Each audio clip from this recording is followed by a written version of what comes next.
Hey beautiful people, this is Adion from Lightworkers out here in the bush at Charlton, just on the outskirts of Charlton, central Victoria.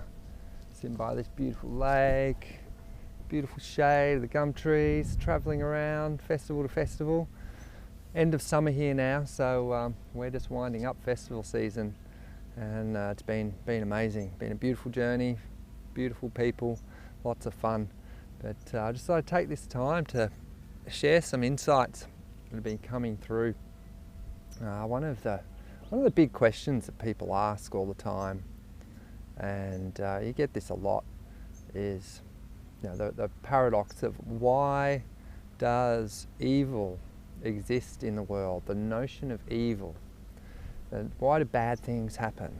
Why is life such a struggle sometimes? But that's the big one really. Why does evil exist? The concept of evil. If we work with, say, an analogy, going back to the Garden of Eden, that story from the Bible, the biblical Garden of Eden, where we had Adam and Eve in this beautiful paradise, in this beautiful garden, and they've got everything they need.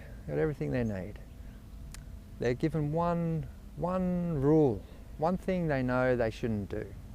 And this is to eat from the fruit of the tree of knowledge, the tree of good and evil, essentially. The tree of knowledge of what's good and what's bad. And through their process, they get tempted by the serpent to come and, eat of the fruit. Told, no, they will not die. You will not die if you eat of the fruit of knowledge, the fruit of good and evil. Take a bite, try some, and you will know God. You will know yourself as God. That's what they are told. That's the temptation. So they try the fruit. And the first thing they experience is awareness. They become aware of themselves. And they become aware that they're naked, and they become aware that they've done something wrong. And as punishment, God casts them out of the garden into the wilderness, into the wasteland, into the desert, essentially.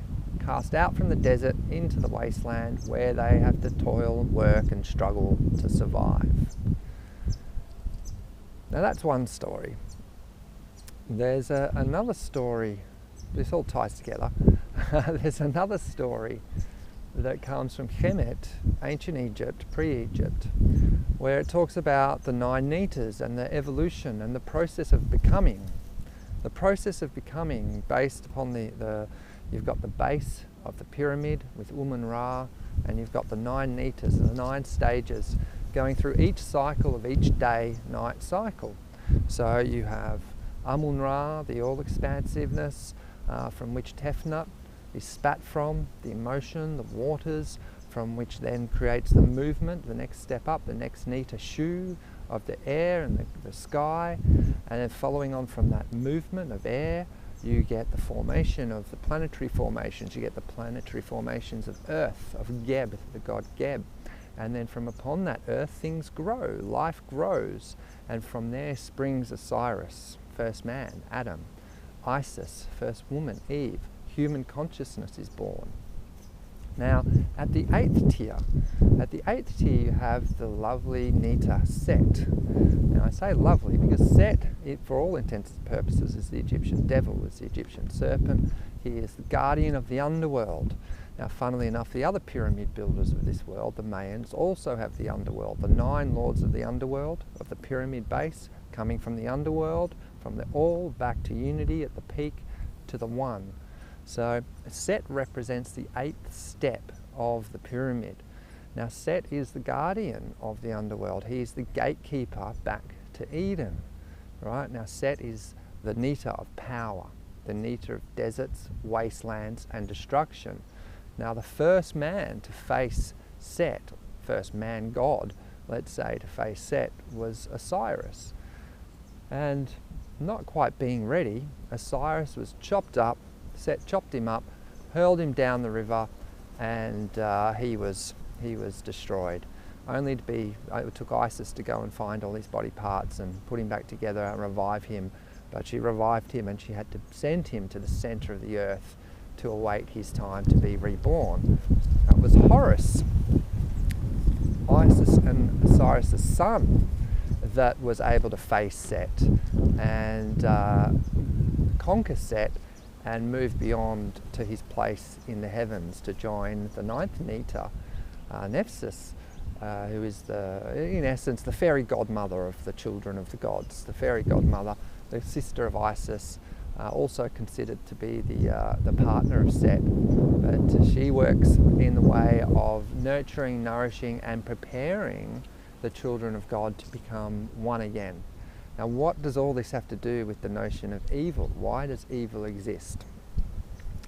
This is because Set's role as guardian of the underworld is to teach us all a valuable lesson. Right? Now, Adam and Eve, when you go back to the Garden of Eden, the first human consciousness existing within nature saw the figure of God, goddess, as God the Sun, God nature, goddess of nature, who provides her food and beverage and sustenance to her children. So they were in a very immature state of consciousness, a very immature relationship with spirit, with the divine. They were in essence subservient. They saw themselves as the created, as a part of nature, which we are all part of nature, but they saw themselves in a way that wasn't quite accurate. So they externalized God, they externalized the goddess, and they worshipped God and goddess in that way, which is beautiful and which was right for that time.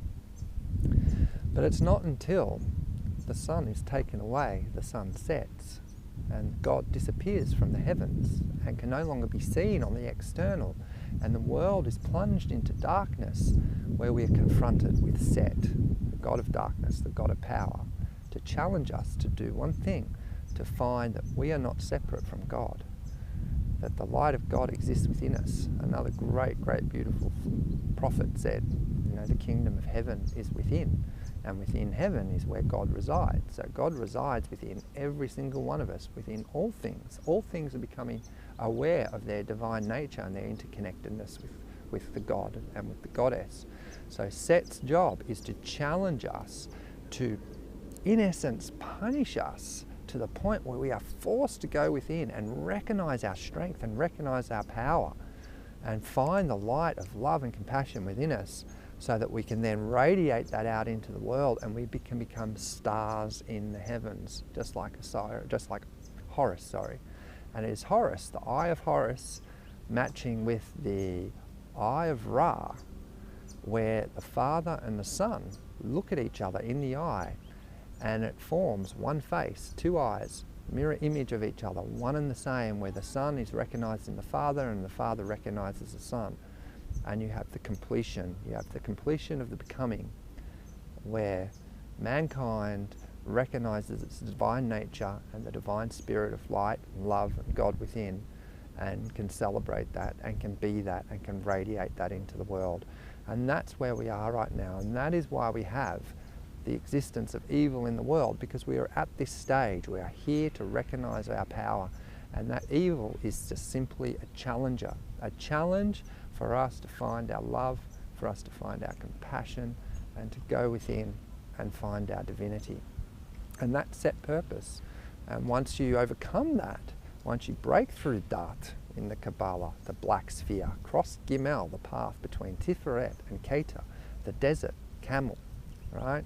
The path of Gimel is the path of the camel that crosses the desert, crosses Set's domain, and you conquer that power, and you overcome the ego and the struggling and the will to control and to manipulate and to do things your way, and you surrender to the light of love, the light of the divine within. That's your ticket. That's your ticket back to Eden. The only reason why we were cast out of Eden was because, like the chicks in the bird nest, mum and dad had to go, come on kids, it's time for you guys to leave the nest and learn that you can fly. You can fly. You're flyers. You've got wings. You're all divine angels.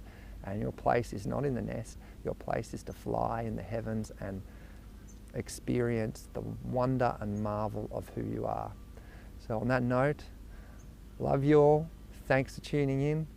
Hope that answered that question. as best I could. If you've got any comments or any feedback on it, it's a great, deep philosophical concept.